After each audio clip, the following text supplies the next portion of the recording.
because if they question you, you can be like, I'm just here to work out and I was just taking a nap before I worked out because I don't want to work out.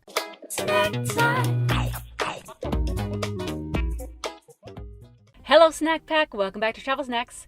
Today's video is all about how to find parking when you're sleeping or living in your car. This video is going to focus on places to park in the nighttime because when you are parking for the evening, it's going to be like a 6 to 10 hour stint of you being parked in one spot, depending on how long it takes you to set up, sleep, and get going in the morning. So let's jump right in. I'm going to name off about 15 different places you can park, and then at the very end, I'm going to give off a couple bonus places where you just couldn't find any parking. These last bonus ones might work in a pinch. None of these tips are going to include places like BLM land or National Forest land. These are places that you can park for free, and when I get into my van, I will make a video about my experience doing those things. This is also not about campgrounds or places that you can pay to park, which I'll probably do another video on that, but these are all free places that you can park when you're living or sleeping in your car. Number 1, hotels. Okay, hotels have become my favorite place to park when I'm out on the road. I'm gonna hit you with the most favorite right up front, so you don't have to watch the whole video if you don't want to, but there's a lot coming up, so stay tuned. Hotels are my favorite because they're convenient, easy to locate, and usually in abundance. What I do is I usually go to Google Maps or booking.com, that's the app that you can find hotels, or any hotel app, and do a search. It doesn't have to be for that night, it can be for any date, but do a search for any hotel that has free parking. So make sure that you select that in the filters. Select the radius that you're willing to drive, and then you'll get a list of places that have free parking. And this is important because if you go to a hotel that has paid parking, you're obviously gonna have to pay to park.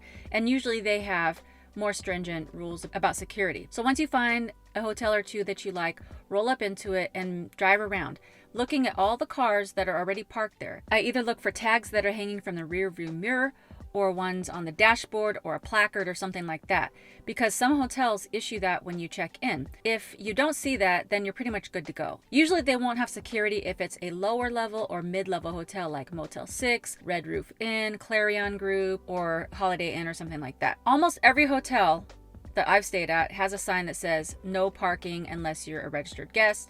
You're just going to have to decide for yourself if you feel comfortable doing it, but I've stayed at many hotels and have never had any problems. What I usually do is make sure that there's an abundance of open spaces because I never want to take a space from a paid customer. And then I usually park towards the back, and I park in like the end cap area. I don't think that's what it's called, but it's usually the section that has the curb on one side and then a parking spot, so that this side, nobody could park next to you. And then I'm usually out of there pretty early in the morning. So hotels are my best, most favorite place to stay. Number 2, residential areas. There's a whole lot that I can share about residential areas. Because there's a lot that goes into finding a good residential spot, I'm probably going to make a second video about just finding good spots in residential neighborhoods. But for now, I just want to say that residential neighborhoods are a hit. That's what I used for my first whole journey from California up to Vancouver and back. I have several tips and tricks on that, but one of the ones that I want to share in this video is to make sure that you never park in front of anyone's driveway or directly in front of somebody's house. That's just asking for somebody to call the police and say that there's a creeper parked in front of their house. I always try to park on the corner where there's 2 homes or a fence, so that it's not particularly on one person's property, or I'm kind of hidden behind somebody's back fence so that they really aren't paying attention to any new cars parked there. Number 3, Walmart. All the time that I was growing up and in my teenage years when I first started to drive, my parents always tell me if you're driving on a long road trip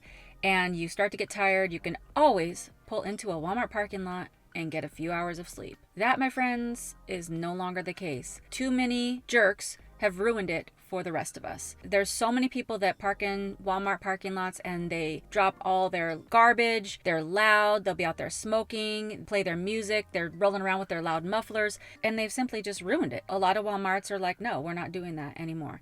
So you definitely want to call the Walmart that you want to stay at beforehand and talk to the manager and ask if it's okay to park there overnight. I've had pretty good success with it, but if you've seen one of my videos, I did get kicked out of a Walmart parking lot at 1 a.m. one time in New Mexico, and it sucked. So always make sure that when you call the Walmart, get the person's name that authorized you to stay in the parking lot.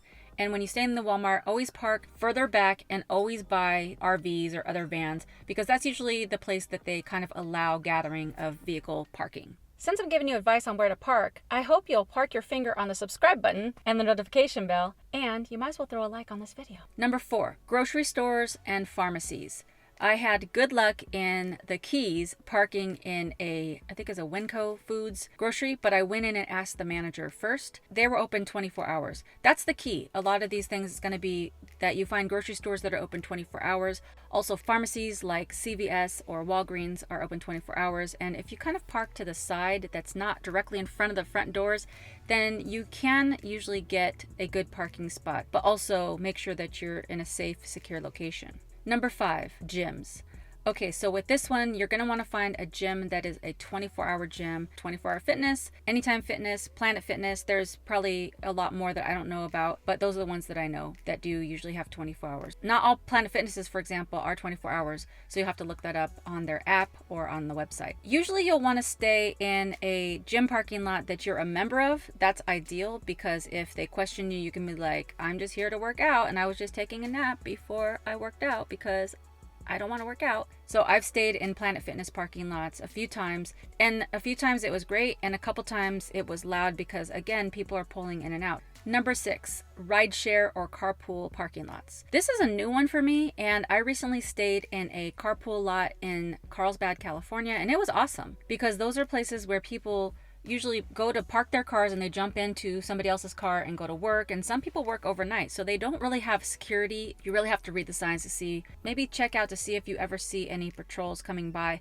But the one that I stayed at, I stayed there for 2 nights straight and nobody ever bothered me. Number 7, rest stops. When I first started my car journey, I'm like, oh, I'm not going to stay at a rest stop because I've heard that there's a lot of crazy people there, people waiting in the bathrooms to kidnap you. That can be true, but if you can't really find another place to stay, a rest stop could be really good. The rest stop that I tried to stay at did have posted signs saying that you can't stay there overnight, but I saw RVs and trucks there, so I decided that I would stay there. The only reason I didn't end up staying the whole night is because it was like 100 degrees and I was in my mom and dad's truck and camper, and it was just too hot and sweaty. So that night I ended up getting a hotel. But if it wasn't hot, I would have stayed at that rest stop all night. One of the downfalls to rest areas is that typically they're right on the freeway. And if you're not accustomed to freeway noise, it might totally irritate you. Okay, those are the places that I have stayed at and had good results with. These next 8 are places that I haven't tried, but I would try. I just haven't had the opportunity yet. Number 8 is truck stops. I've heard really good things about truck stops because that's where the truckers sleep. And there's a lot of good spaces. You can find space further away so that you're kind of on your own. The only thing about truck stops is like the noise. People coming in and out at all hours of the night. And because it is a truck stop, they're going to be loud trucks. Also, there can be some shady truck stops, so you'll have to decide about your comfort level of staying at a truck stop. Along with truck stops, I'm going to tag on gas stations. You can sometimes park at gas stations. Now, gas stations, people are coming in and out all the time. And I think that the gas station attendant sometimes does, check the area and make sure that there's nobody sleeping outside. But if you are in a pinch, you can check with the person working there and say, hey, can I just park on the side here? I'm just going to be here for a few hours. The attendant will be like, okay, well, I'm off at 7. So as long as you're out of here by 7, then I'm okay with it. Number 9, casinos. Now, casinos can be a hit or miss because casinos usually have very strong security and they're patrolling the area. So if you're sleeping in your car, they might check to make sure people aren't doing that. They have cameras and they have a person that's monitoring the parking lot usually. So you can go there, park your car and never get out, and hopefully they don't focus on your car, and then you might be good to go. But they're open 24 hours and you have all kinds of people coming into casinos all the time. Number 10, Cabelas. Now, Cabelas is a sporting goods store and they have said that they allow RV parking. I'm not 100% sure if they allow car overnight parking, so definitely check if you're going to be in an area with a Cabelas and call ahead of time to make sure. Number 11. Cracker Barrel, Denny's, IHOP, McDonald's. In particular, Cracker Barrel has said that they allow RV parking, and typically they even have spaces marked out for RV parking. Now, the one experience I have with Cracker Barrel, I did call ahead of time and they said that they only allow RV parking. But that was just one experience, so I would recommend calling ahead of time to see if it's okay if you could park your car or van in their parking lot. The other ones that I mentioned, Denny's, IHOP, McDonald's, there's a lot of those places across the country that are open 24 hours a day. Some of them, if not all, have posted signs that you cannot park overnight, but generally they will not have a security officer patrolling. And so you could probably get away with it. Like I said, if you park towards the back, it just depends on the area, because in a lot of these 24-hour spots, you have people that are either homeless or they could be on drugs or be up to no good. I don't particularly just think that all homeless people are bad or sketchy. I think people are trying to survive. You have to listen to your spirit and get a gut feeling of, is this a good area? Do I feel comfortable going to sleep, being unconscious in this area? Number 12, business or industrial areas. I've been to many cities and towns where they have this section that's kind of a corridor for all the businesses that do things like mechanical, home flooring, carpeting. It's more like the industrial commercial areas. You can usually find parking spots there because there's usually a lot of cars there, especially if it's a mechanic shop and they have a lot of cars that they're working on. Now, if you find a small mechanic shop where they only serve like 2 or 3 cars at a time, probably not a good idea to park there because they probably know what cars they're working on. But if you find a mechanic shop that works on like 20 or 30 cars, then you can park there and they probably won't notice. But you'll want to make sure that you get in later at night and you get out early in the morning. And also some of those mechanic shops have gates where they lock all the cars up that they're working on. So if they have the gate, then you probably aren't going to be able to be too stealth because they're going to know that you're outside of the gate. Make sure that you don't get locked in the gate, because then you can't get out if you need to go somewhere or need to leave quickly. Number 13 is a car dealership service area. I almost did this when I was on the road because I really couldn't find parking in this one city. And I noticed a Kia dealership, which is the car that I used to have before I got my van.